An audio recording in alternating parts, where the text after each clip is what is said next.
So what's up guys, isang mapagpala at napakagandang umaga na naman sa ating lahat.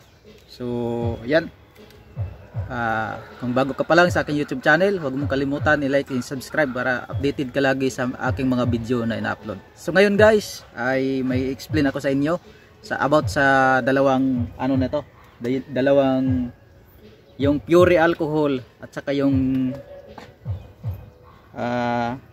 lacquer denatured alcohol. Yan, itong dalawa na ito. So yan, kung bago ka pa lang at napanood mo itong aking video, ay huwag mong kalimutan, tapusin mo lang itong video na ito at i-explain ko sa inyo kung ano nga ba ang pagkakaiba sa dalawang ito. Kung bago ka pa lang sa aking YouTube channel, huwag mong kalimutan, please like and subscribe para updated ka lagi sa aking mga video na ina-upload.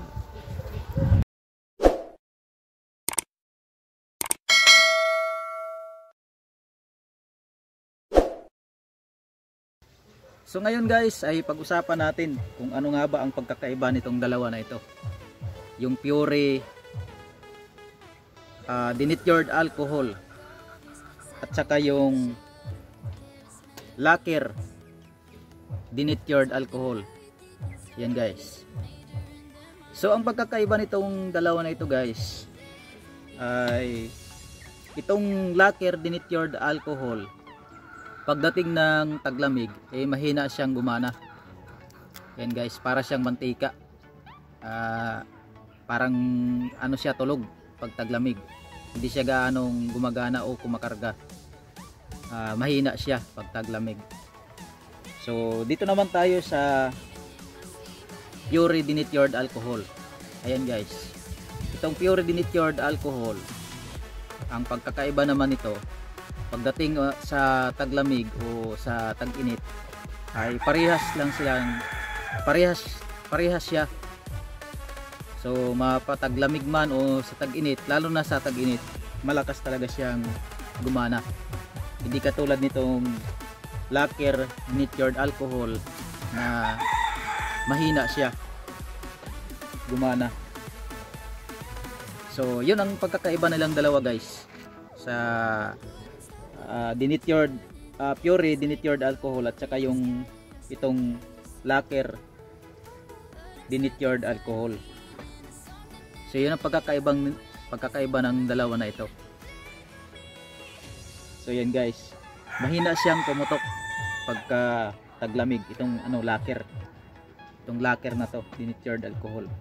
Hindi kagaya nitong pure denatured alcohol na mapataglamig o tag-init, lalo na pag sa tag-init ay malakas talaga siya.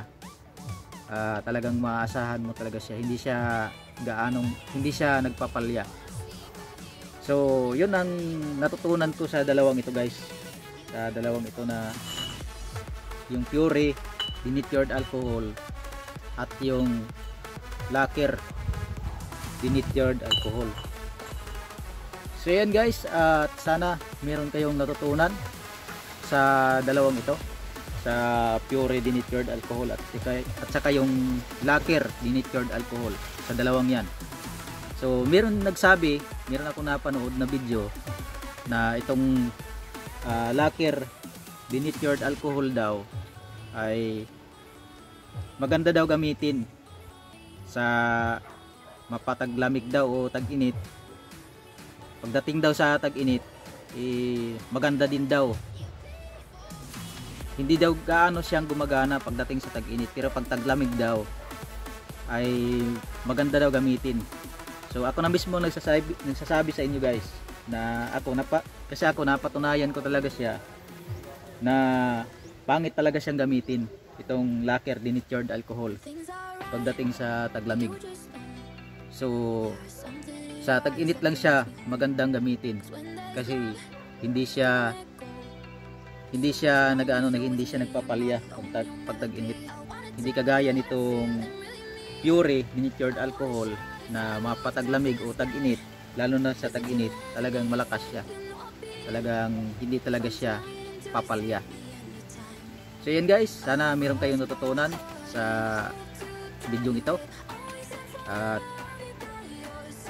yun ang pagkakaiba sa dalawang ito guys, sa pure denatured alcohol at yung lacquer denatured alcohol. So yan, kung bago ka pa lang sa aking YouTube channel, huwag mong kalimutan, please like and subscribe para lagi kang updated sa aking mga video na ina-upload.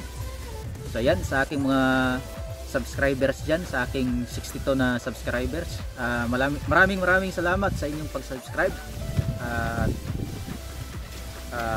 sa inyong pagsuporta, at ingat kayo palagi. So yun lang ang aking natutunan, in-explain ko sa aking natutunan about ditong dalawa na ito. So yan mga guys, at maraming salamat sa inyong panonood, at ingat kayo palagi.